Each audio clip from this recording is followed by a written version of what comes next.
안녕하세요. 임플란트 타이거입니다. 살다 보면 내가 현재 살고 있는 곳에서 갑자기 보증금이 올라버리는 경우도 있고요. 새로 이사를 해야 되는데 보증금이 모자랄 경우가 있습니다. 또 어떤 분들은 임대주택에 살고 있는데요. 본인 부담금이 모자라서 재계약하지 못하는 경우도 생깁니다. 정말 이럴 때는 난감할 수밖에 없는데요. 이런 분들에게 무이자로 최대 500만 원까지 대출해주는 사업이 있습니다. 물론 모두 다 해당되진 않습니다. 그만큼 소액이지만 빌릴 방법이 없어서 힘들어하시는 한부모 가족이 신청할 수 있는 사업입니다. 자, 여기 2022년 한부모 가족 주거자금 소액 대출 사업 나는 가장이다 라는 사업인데요. 전국을 대상으로 신청받고 있습니다. 대출 내용을 보시면 한 세대당 최대 500만 원까지 지원받을 수 있고요. 다만 상향 조정된 보증금, 그러니까 보증금이 올란 만큼 차액을 대출하는 것이지 보증금 전체를 다 대출받을 수는 없습니다. 그리고 혹시 신용회복 중인 분들 중에서 성실상환 2년 이상 경과되었다는 분들 최대 300만 원까지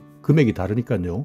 이 점도 참고하시기 바랍니다. 대출금리는 무이자입니다. 당장 대출 받는 것도 힘들었던 분들이 있을 텐데요. 무이자로 받을 수 있으니까 정말 좋은 소식이겠죠. 대출 용도 임차 보증금의 하나입니다. 그러니까 다른 용도로는 대출 받을 수 없습니다. 임차 보증금이 필요해서 대출 받으시는 분들, 이분들에게만 해당됩니다. 대출 조건은 일정 기한 내에 신규 또는 재계약해야 신청할 수 있습니다. 그러니까 내가 새로 계약해서 보증금을 내야 되는 상황이 되었거나 아니면 재계약하는데 보증금이 올라서 그 차익을 낼 수 없을 때 주거자금에 대한 소액을 대출받을 수 있는 것이죠. 자, 예시 한번 보겠습니다. 기존 보증금 500만 원에서 신규 또는 재계약해서 보증금이 750만 원으로 올랐습니다. 이렇게 됐을 때는 250만 원 정도가 이번에 올라버린 보증금인데요. 여기에 대해서는 250만 원까지 대출 가능하고요. 기존 보증금이 200만 원인데 신규로 재계약해서 800만 원이 되었다. 그러니까 600만 원이나 상향되었습니다. 이때는 최고 대출 가능 금액 500만 원까지 신청할 수 있습니다. 만약 임대주택에 살고 계시는 분들 보증금이 5천만 원, 이럴 때 보통 본인 부담금이 250만 원 정도 되는데요. LH나 각종 지방의 도시공사에서 협조에 따라서 실시되는 임대주택 사업인데요. 재계약을 하는데 5천만 원이 8천만 원까지 올랐다. 그러니까 내가 여기서 부담해야 되는 본인 부담금이 지방자치단체나 LH에서 부담하는 돈을 빼고 내가 내야 되는 본인 부담금이 250만 원에서 400만 원까지 올라버렸다. 이럴 때는 150만 원까지 대출 가능하다 하는 내용입니다. 그러니까 얼마만큼 대출할 수 있느냐는 실제 보증금이 얼마만큼 올랐느냐, 이 내용의 차액을 보고 대출해 주겠다. 다만 최고 금액은 500만 원까지다. 상환 방법은 거치 기간은 없습니다. 대출받은 바로 다음 달부터 최장 60개월로 분할 상환하시면 됩니다. 300만 원 이하의 대출은 매달 5만 원, 300에서 350만 원은 6만 원, 350에서 400은 7만 원, 450에서 500만 원 이하의 대출은 9만 원까지 매달 분할 상환하시면 됩니다. 신청 대상은 두 가지 조건을 다 만족해야 되는데요.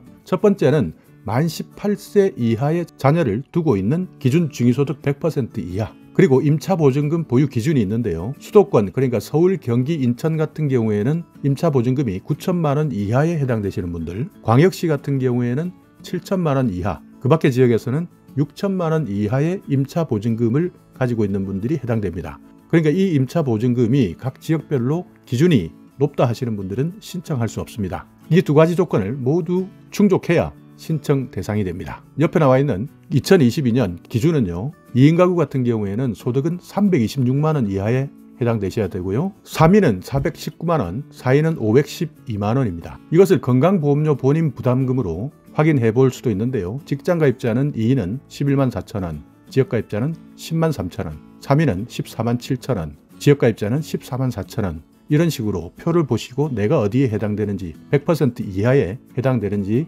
반드시 확인해 보시기 바랍니다. 자, 여기 대출 불가 세대도 있는데요. 여기에 포함되시면 대출이 되지 않습니다. 그러니까 세대주나 세대원 중에서 부동산을 가지고 계신다라고 한다면 대출이 되지 않고요. 청소년 한부모 중에 미성년자 대출되지 않습니다. 그리고 가족 간의 임대차 계약을 체결하고 있다. 그러니까 직계, 존속, 비속, 형제, 자매 간에 임대차 계약을 체결했을 때는 대출이 안 되고요. 1년 미만의 단기 계약을 하려고 할 때도 대출 안 됩니다. 다른 민간단체로부터 이미 임차 자금을 지원받고 5년이 경과되지 않은 분들 안 되고요. 신용관리 대상자, 그러니까 개인회생이나 파산에 해당되시는 분들은 대출 불가 세대로 분류하고 있습니다. 다만 신용회복 중인 세대 같은 경우에는 현재 채무조정을 받아서 24개월 이상 성실하게 상환하고 있다면 심사를 통해서 대출할 수 있고요. 또 채무조정제도 신청 전에 총 부채가 3천만 원 이하일 때는 마찬가지 심사를 통해서 대출 가능합니다. 자, 사업 일정 잘 보셔야 되는데요.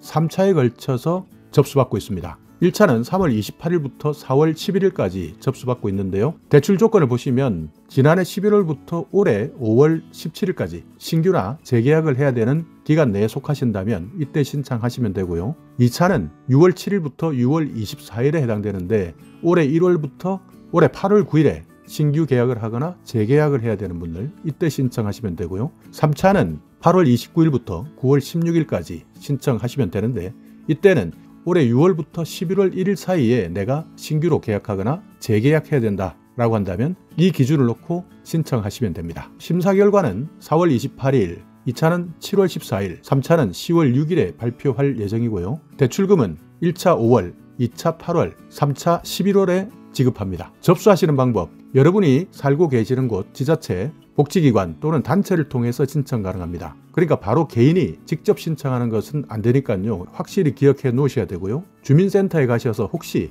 접수 방법을 모른다, 공무원들이 이 내용을 아직까지 파악하지 못하고 있다면 이 영상을 보여주고 주민센터에서 신청할 수 있도록 도와달라 이렇게 말씀하시면 주민센터에 있는 직원이 혹시 모른다면 내용을 찾아보고 신청해 드릴 겁니다. 그러니까 개인이 신청하는 것이 아니라 개인은 주민센터나 복지기관 또는 다른 복지단체를 통해서 신청할 수 있는 것이지 직접 신청할 수는 없다. 이렇게 기억해 두시고요. 제출 서류도 많이 있습니다. 제출 서류는 신청하실 때 신청기관 홈페이지에서 다운받으시면 되는데요. 일단 신청서가 있어야 되고요. 개인정보 수집, 이용 제공 동의서가 들어가야 되고요. 또 주민등록 등본이나 혼인관계증명서, 상세, 그리고 가족관계증명서, 상세본이 있어야 됩니다. 그러니까 한부모 가정이라는 것을 증빙해야 되기 때문에 이런 서류들이 들어가는 것이고요. 그리고 현재 거주하고 있는 곳에 임대차 계약서 사본도 필요합니다. 그리고 소득을 증빙해야 되는 서류들도 해당되시는 분들은 신청하시면 되는데요. 소득 50% 이하에 해당되시는 분들은 수급자 증명서나 한부모 가족 증명서를 제출하시면 되고요. 소득 50%에서 52%일 때는 한부모 가족 증명서, 52%에서 100%일 경우에는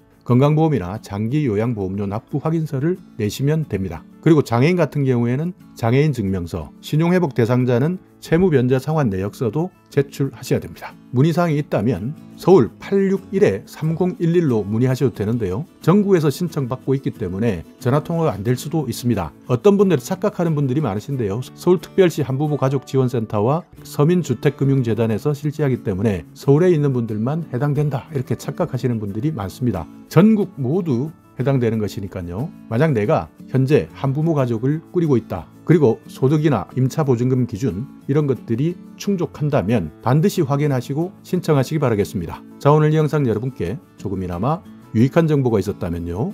오늘도 구독 그리고 좋아요 부탁드리겠습니다.